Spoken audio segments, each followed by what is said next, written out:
নমস্কার দর্শক বন্ধু, আমি দশভুজ মা ব্লগস আবারও তোমাদের সামনে হাজির।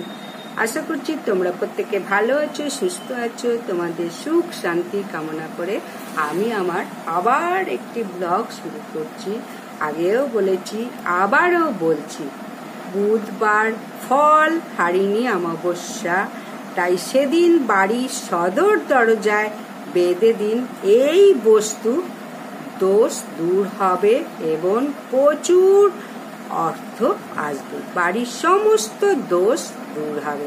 তাহলে এই ফল হারিনি অমাবস্যা কবে, আজকে আবারও বলবো, এবং কি কি করবে, কি ঢালবে, সমস্ত বাধা বিপত্তি দূর হবে, সমস্ত বাস্তু দোষ দূর হবে এবং মা কালীর আশীর্বাদে সুখ শান্তি সমৃদ্ধিতে ভরে উঠবে তোমার গৃহ, তোমার বাড়ি। তাহলে ফল হারিনি অমাবস্যার দিন কি কি করবে, কি কি করবে না, অনেক কিছু করার আছে। ফল হারিনি অমাবস্যা এটা খুবই গুরুত্বপূর্ণ অমাবস্যা।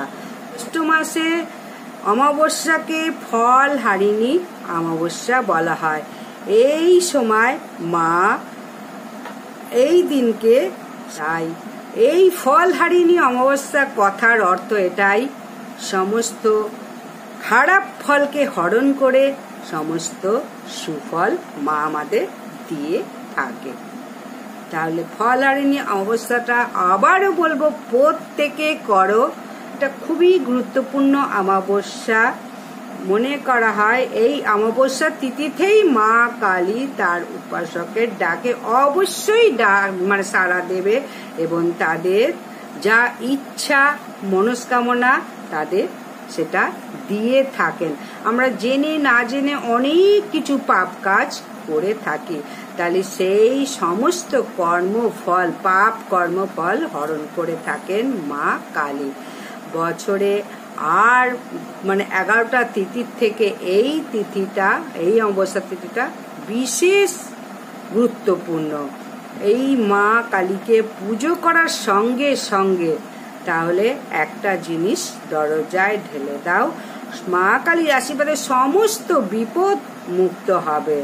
বাড়ির যে সদর দরজা একটা গুরুত্বপূর্ণ স্থান, প্রত্যেকেই জানো। এই জায়গাটা দিয়েই ভালো খারাপ সমস্ত কিছুই প্রবেশ করে, মুখ্য দরজার দিয়ে। মা লক্ষ্মী এই ঘর দিয়েই প্রবেশ করে, সদর দরজা দিয়ে। তাই যদি কোনো কিছু খারাপ প্রবেশ করে থাকে তাহলে মুখ্য দরজা দিয়েই প্রবেশ করে থাকে। তাই বাড়ির মুখ্য দরজা সর্বদা পরিষ্কার পরিচ্ছন্ন রাখো এবং সারা রাত পারলে অমাবস্যার দিন আলো জেলে রাখো। এমন কিছু রেখো না যে ভালো কিছু প্রবেশ করতে বাধা প্রাপ্ত হয়, সামনে থেকে দরজার সামনে থেকেই চলে যাবে, ফেরত যাবে মা লক্ষ্মী, মা কালী।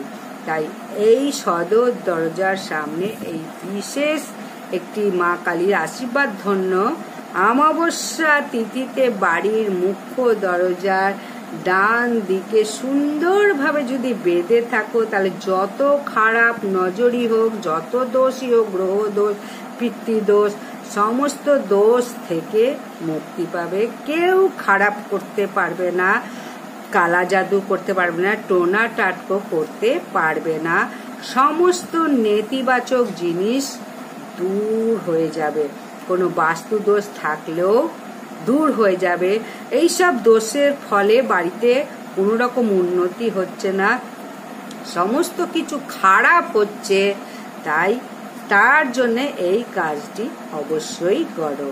সূর্য যখন উদয় হবে কাজটা কিন্তু লোকের অগোচরেই করতে হবে। যখন কাজটা করবে বাড়ির সদর দরজায়, তখন কেউ কিন্তু দেখতে যেন না পায়, গোপনে করতে হবে, এটা কিন্তু খেয়াল রাখতে হবে। এবার কি জিনিস রাখতে হবে সেটা তো বলবোই, এবং সাবধানতা অবলম্বন কি কি করতে হবে সেটাই বলবো। যে এই ভিডিওটা শেষ পর্যন্ত দেখলে সমস্তটা বুঝতে পারবে। তাহলে এই যে কিছু বাদও পড়ে যেতে পারে। অবশ্যই শেষ পর্যন্ত দেখো, লাইক, শেয়ার এবং কিছু জানার থাকলে অবশ্যই কমেন্ট করো, আমি কিন্তু সবার উত্তর দিই। তাহলে এখন ফল হারিণী অমাবস্যা পড়েছে বাংলার 22শে জ্যৈষ্ঠ 1431, ইংরাজি 5ই জুন 2024, মানে রাত্রি 7:15 থেকে বৃহস্পতিবার দিন বিকাল 5:53 পর্যন্ত সারা দিন অমাবস্যা থাকবে। তাহলে বুধবার বা বৃহস্পতিবার যে কোনো একদিন কাজ করো, বৃহস্পতিবার দিনও করতে পারো, বুধবারও করতে পারো। তাহলে সূর্যোদয়ের পরই করতে হবে, সেই কারণে বৃহস্পতিবারই করো কাজটা। তাহলে এই ফল হারিণী কালী পূজার দিন সকাল সকাল প্রত্যেকে, বিশেষ করে ব্রহ্ম মুহূর্তে ওঠো। হিন্দু ধর্মের ব্রহ্ম মুহূর্তে ওঠার একটা বিশেষ উপকারিতা আছে। যদি সেটা সম্ভব নাও হয়, সূর্যোদয়ের আগে অন্তত মানে বিছানা ছাড়ো, এবং বিছানা ছাড়ার সময় যা যা করণীয় আগের ভিডিওয়ে দিয়েছি সমস্ত কিছু জেনে নিয়ে তাই করো। বেশি করে বড় করছি না ভিডিওটা। আর বৃহস্পতিবার অবশ্যই লক্ষ্মী পুজোও আছে।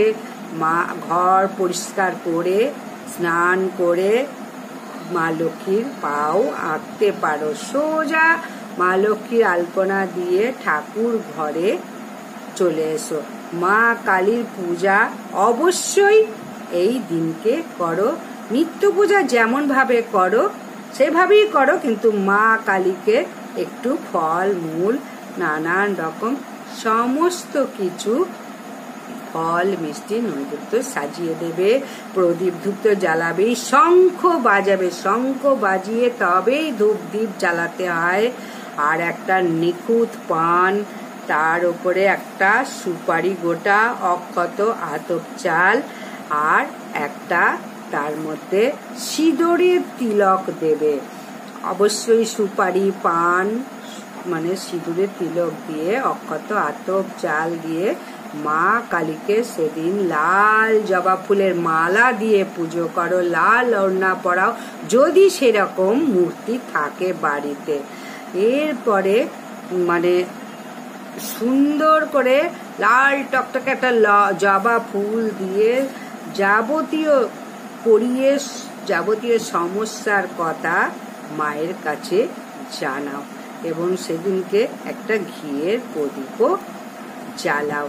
সাধ্যমতো উপাচার দিয়ে মনের ভক্তি ভাব দিয়ে পূজা অর্চনা করার পরে, পূজা যখন হয়ে যাবে, কাসর ঘন্টা সমস্ত কিছু বাজিয়ে, শঙ্খ বাজিয়ে পূজা শেষ হয়ে যাবে, তখন দরজাটা বন্ধ করে দেবে।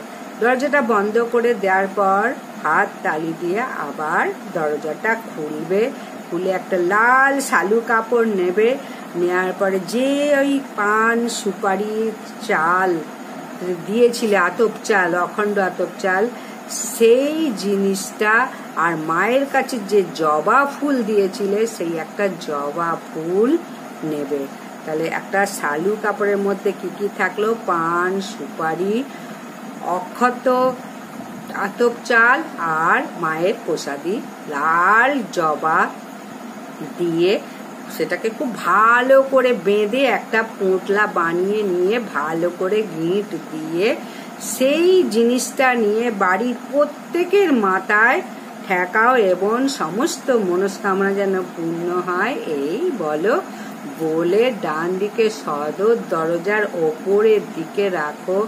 এমন ভাবে রাখো যেন সচরাচর কারুর চোখে না পড়ে, কিন্তু কেউ যেন না দেখতে পায়। যদি দেখতেও পায়, এক চোখে যেন না দেখতে পায়, এমন ভাবে বাঁধবে। তাহলে মা কালীর পূজা অর্চনা এইভাবে করো, এবং এইভাবে জিনিসটাকে বাড়ির সদর দরজায় বেঁধে দাও সুন্দরভাবে। তাহলে বাড়িতে কোনো কিছু খারাপ জিনিস প্রবেশ করতে পারবে না। অশুভ শক্তি ঘরে প্রবেশ করতেই পারবে না। মা কালী এদিনকে প্রত্যেকের মনস্কামনা পূর্ণ করে, ভক্তি ভরে পূজা করতে পারো। তবে এরপরে বলবো কিছু সতর্কতা অবশ্যই মানতে হবে। এইটা তো গেল দরজায় বাঁধার টোটকা, কিন্তু এরপরেও অনেক কিছু বলার আছে। প্রথম হচ্ছে বাড়ি অবশ্যই পরিষ্কার পরিচ্ছন্ন রাখতে হবে, বিশেষ খেয়াল রাখতে হবে যেন কারণে অকারণে ঝগড়াঝাটি না হয়, পরিবারের মধ্যে কারুর সঙ্গে কোনো রকম মারামারি, কলহ, বিবাদ, অশান্তি কখনো যেন না হয়। এটা ম্যাক্সিমাম বাড়িতে এইসব হচ্ছে। তাই পরিবার সুন্দরভাবে সুষ্ঠুভাবে নিয়ম মেনে সেদিনকে চলতে হবে। আর ওই দিনকে ফল হারিনি অমাবস্যার দিন কখনো আমিষ জাতীয় কোনো খাবার বাড়িতে প্রবেশ না করে, এবং বাইরের খাবারও যাতে কোনো রকমভাবে না আসে ঘরে, কারণ অনেক সময় আমিষ নিরামিষ বোঝা যায় না, চলে আসে। ওই দিনকে যদি কোনো দরিদ্র ভিক্ষু কেউ যদি আসে, সামর্থ্য মতো অবশ্যই সাহায্য করো। যে কোনো পূজা পাঠ অর্চনার দিন যদি সাহায্য করতে পারো, এটাও ভীষণ মঙ্গলের হয়। আর পুরোহিত দিয়ে পুজো করলে বেশি ভালো হয়, বাড়িতে নয় মন্দিরে গিয়ে পুজোটা করলে বিশেষ করে ভালো হয়। তাহলে এই সব করলে জীবনে অনেক বাধা বিপত্তি চলে গেছে। আর এই জিনিসটা কিন্তু যেটা বাঁধতে বললাম, এটা পরের অমাবস্যা পর্যন্ত রাখবে। তাহলে 1 মাস পর ওই জিনিসটি খুলে নাও যদি সুফল পেয়ে থাকো। আর সুফল না পেলে তাহলে ওখানে বাঁধাই থাক। আর যদি সুফল পেয়ে থাকো, ওইটা খুলে নিয়ে কোনো প্রবাহমান জলে ভাসিয়ে দাও, যেখানে সেখানে কখনো ফেলো না, তাহলে মাকে অসম্মান করা হবে। আবার বললাম 1 বছরও রাখতে পারো, সারা বছর মা কালীর আশীর্বাদ মাথার ওপর থাকবে, সারা বছর আপদ বিপদ কোনো রকম কষ্ট দুঃখ দুর্দশা থাকবে না। মায়ের পুজো যদি নিষ্ঠার সঙ্গে এই ফল হারিনি অমাবস্যার দিন করো। রাত্রিরে বাড়ির কাউকে কিন্তু ভাত খেতে দিও না। অমাবস্যা মায়ের পুজোয় অমাবস্যায় ভাত খেতে নেই, তাহলে অজগর হতে হয়, রাক্ষস হতে হয়, এই সবগুলো হতে হয় পরের জন্মে। তাই কখনো রাত্রিরে কালী পুজোর দিনকে বা অমাবস্যার দিন রাত্রিরে কারো ভাত না খাওয়াই উচিত। এটাই হচ্ছে নিষেধ। আমিষও খাবে না, রাত্রে ভাতও খাবে না, উপোস করো আর না করো, সর্বশেষ কথা। তাহলে আমার ভিডিওটা যদি ভালো লাগে, আবারও বলবো প্রত্যেককে শেয়ার করে দাও, এবং যদি কিছু জানার থাকে অবশ্যই কমেন্ট করে জানো। আবারও আসছি আমি আর একটা নতুন ভিডিও নিয়ে। ততক্ষণ তোমাদের প্রত্যেকের মঙ্গল কামনা করছি ঈশ্বরের কাছে।